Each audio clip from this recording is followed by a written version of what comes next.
Vous avez déjà configuré un modèle principal et vous souhaitez aller encore plus loin. Pas de souci, vous allez voir comment ajouter des CGV, des fiches produits ou encore ces fameux graphiques dans nos présentations dynamiquement à partir de votre data Salesforce. Et bien tout ça, ce sont les documents associés qui permettent d'enrichir vos modèles principaux. Et chez Gonexa, on aime quand c'est propre, organisé et facile. Alors voyons aujourd'hui comment faire ces documents en découpant en 4 types. Tout d'abord les statiques pour une annexe simple et sans dynamisme, les associés dynamiques qui contiennent des balises, les associés multiples qui permettent de répéter la même chose plusieurs fois, et on terminera par les associés de type graphique pour afficher des schémas. Démarrons tout de suite par la création d'un modèle de document statique. C'est juste un document qui vient s'ajouter à la toute fin comme les CGV. Il n'y a pas de balises qui prennent dynamiquement de la donnée, mais c'est très pratique quand on a 10 modèles de devis qui annexent les mêmes CGV. Dans mon cas, j'aimerais ajouter une annexe avec les CGV qui s'ajoutent à la fin de mes devis. Depuis le modèle de document, je vais sur l'onglet Doc et dans le bloc Modèle associé, je vais cliquer sur Nouveau modèle associé. Je vais le nommer ici CGV simple. Ici, c'est juste une ou plusieurs pages de texte qui ne bougent pas. Ça pourrait même être un document PDF avec une image à l'intérieur. Je sélectionne donc le type statique qui signifie qu'il n'y a aucun tag. Et je valide. Je suis redirigé vers un nouveau modèle de document de type associé statique cette fois. Il me suffit simplement de charger à présent les CGV dans Salesforce.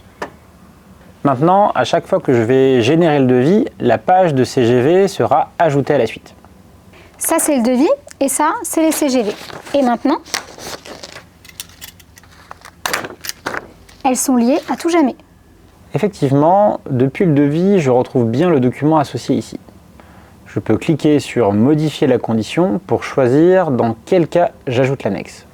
Comme d'habitude, selon un ou plusieurs critères Salesforce, je peux dire que cette annexe ne sera ajoutée que si la case CGV est cochée et que le type de compte est un client direct par exemple. Ou bien sûr, toute autre règle métier. Je peux aussi, selon le même principe, créer plusieurs liens et documents associés. Dans mon cas, j'ai une annexe simple et une avancée pour les ventes complexes. Si plusieurs annexes s'ajoutent en même temps, je peux même définir leur ordre pour choisir laquelle sera affichée en premier. Je n'ai qu'à cliquer sur Tri pour choisir l'ordre du modèle simple et celui avancé. Voyons tout de suite le résultat à la génération avec Doris. Alors, il n'y a aucun changement côté utilisateur. Je génère le document comme d'habitude. Et à la génération, je trouve bien l'annexe qui a été ajoutée. Mon document est bien complet. Alors quand j'envoie un devis pour signature, je dois aussi faire signer une fiche fournisseur qui reprend les éléments du compte. Tu peux me faire une annexe pour ça? Tout à fait. Je te montre tout de suite comment faire un document associé avec des tags cette fois-ci. Le document que Doris veut lier contient maintenant des balises Salesforce. Il affiche des données sur le client, le nom du client, l'adresse, etc. En gros, le document statique dit toujours la même chose alors que le dynamique s'adapte à la situation. Toujours selon le même principe, je vais créer un nouveau modèle associé de type dynamique cette fois-ci. L'objet principal sera le même que le modèle de document principal, ici c'est la quote, ce qui me permettra d'ajouter des tags à partir du devis. Et je finis par valider. Prenons la fiche fournisseur pour y ajouter les parties dynamiques. Depuis le document associé dynamique, je peux accéder aux tags pour ajouter les valeurs dynamiques. Et comme d'habitude, ajouter les balises comme les informations sur le client. Dans le cas où le devis est envoyé pour signature, le client pourra signer tous les documents d'un coup. Est-ce que tu peux tester, Doris? Ouais, je génère et l'annexe a bien été ajoutée. Elle reprend bien toutes les informations du client. C'est parfait. Maintenant que tu sais faire les documents associés statiques et dynamiques, passons à la partie multiple. Dans les cas très précis où vous souhaitez afficher plusieurs annexes, une par produit par exemple, l'annexe dynamique sera très utile. Le document contient des balises et va se répéter en fonction du nombre d'enregistrements enfants dans le document principal. C'est le cas typique d'une fiche produit. On peut ajouter la fiche produit spécifique à chaque fois. Si l'offre contient 5 produits, on trouvera alors 5 pages pour correspondre aux 5 produits qui ont été mis dans le devis. Avant de démarrer, assurez-vous bien d'avoir un objet enfant sur votre modèle principal, puisque nous allons boucler sur les enfants pour générer un document par enregistrement enfant. Sélectionnez cette fois multiple et choisissez l'objet enfant pertinent. Ici, ce sera produit. Même principe que les documents dynamiques, je peux ajouter des tags via l'assistant. Comme d'habitude, j'ouvre l'assistant et je clique pour copier la balise en partant de Product cette fois. Je vais ajouter les critères de mon produit, comme la description détaillée, les images, etc.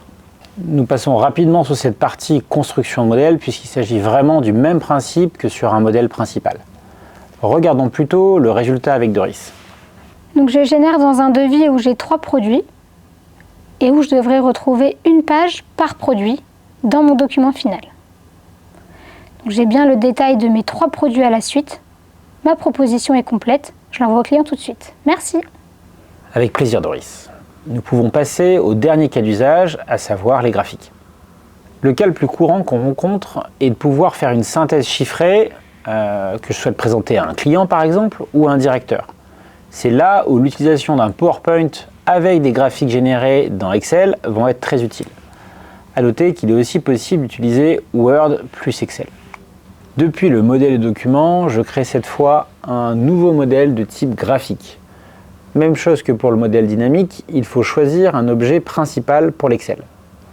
Vous pouvez ensuite vous assurer d'ajouter les objets enfants, si cela est nécessaire bien entendu, pour la création de vos graphiques. Dans notre cas, nous allons simplement ajouter l'objet opportunité pour faire un graphique simple sur le montant par étape d'opportunité. Je dois l'admettre, ce n'est pas le cas le plus extraordinaire que l'on peut avoir, mais ça permet de comprendre le concept et je suis sûr que vous saurez être créatif sur les graphiques. Ouvrons à présent Excel. Nous allons déjà mettre une balise du compte. Ensuite, nous allons mettre l'étape et le montant comme intitulé d'en-tête. Il me suffit à présent d'utiliser mon assistant pour chercher tout d'abord la balise pour l'étape de l'OP, comme ceci, et ensuite le montant de l'OP. Une fois les éléments positionnés, je vais pouvoir sélectionner tout ça et le transformer en véritable tableau en cliquant sur « Insérer tableau ». Je n'oublie pas de cocher que mon tableau comporte des en-têtes. Et oui, vu que Excel est un immense tableau, nous avons besoin de pouvoir déterminer où se trouve le tableau dans le tableau du tableur. Nous pouvons à présent créer notre graphique. Pour cela, je sélectionne la plage que je souhaite utiliser pour faciliter la création et je clique sur « Insérer » en choisissant le type de graphique. Ici, on va prendre un histogramme tout simple pour l'exemple. Petit conseil sur cette partie, je vous recommande vivement de faire vos tests avec de la donnée que vous pouvez écrire à la main dans l'Excel. Et une fois que vous avez choisi les couleurs, la forme et tout le reste, vous pouvez supprimer votre donnée dans le modèle bien entendu et mettre les balises. Dernière étape dans notre Excel, il faut nommer le graphique et le tableau. Je commence par le graphique. Je vais nommer ici Graph 1 par exemple. Je remets le même nom exactement dans le nom du tableau. Comme ceci, Graph 1 également. Et je note quelque part, puisque je vais devoir remettre également ce nom précis dans le PowerPoint. Il suffit maintenant de retourner dans Salesforce, dans notre modèle annexe, et de charger le fichier comme d'habitude. Je clique simplement sur « Ajouter un modèle » ou « Charger version » et j'attends la confirmation avec le petit message vert. Nous pouvons passer au PowerPoint dans le modèle principal qui va être beaucoup plus simple, puisqu'il faut simplement ajouter une balise. Je retrouve la balise dans l'assistant, comme ceci. Je clique pour copier la balise et je la colle au bon endroit. Vous pouvez également maîtriser la dimension du graphique. À la surprise générale, il faudra charger cette nouvelle version PowerPoint dans Salesforce pour permettre de tester. Doris, je te laisse me dire si tout se passe bien pour toi. Ça marche. Je clique sur Générer. Et top, je vois un graphique avec la répartition par étape des opportunités de mon compte. Merci Edouard. Bon, il reste un peu de boulot sur la mise en page, mais c'est un très bon début. Je te confirme, il reste encore un petit peu de travail. Mais on y voit plus clair. Passons tout de suite à la synthèse de cette session. En synthèse, nous avons pu voir comment créer une annexe simple et non dynamique pour ajouter des CGV et aussi conditionner l'ajout d'une balise, gérer l'ordre. Nous avons pu voir l'annexe dynamique pour ajouter des tags et avoir des informations qui viennent de Salesforce même dans l'annexe. Les annexes multiples pour afficher des fiches produits par exemple. Et enfin, ajouter des graphiques basés sur un template Excel pour faire parler la donnée. Retrouvez toutes les ressources nécessaires pour vous former et répondre à vos questions sur university.gonexa.fr. Vous retrouverez toutes les formations en français ou en anglais sur chacune des solutions Gonexa. Téléchargez les ressources pour accompagner vos projets, comme des modèles de documents, d'emails et de flux. Recherchez un article ou une formation par mots-clés depuis la recherche centrale et même contacter notre support animé par des experts Salesforce qui seront ravis de répondre à vos questions.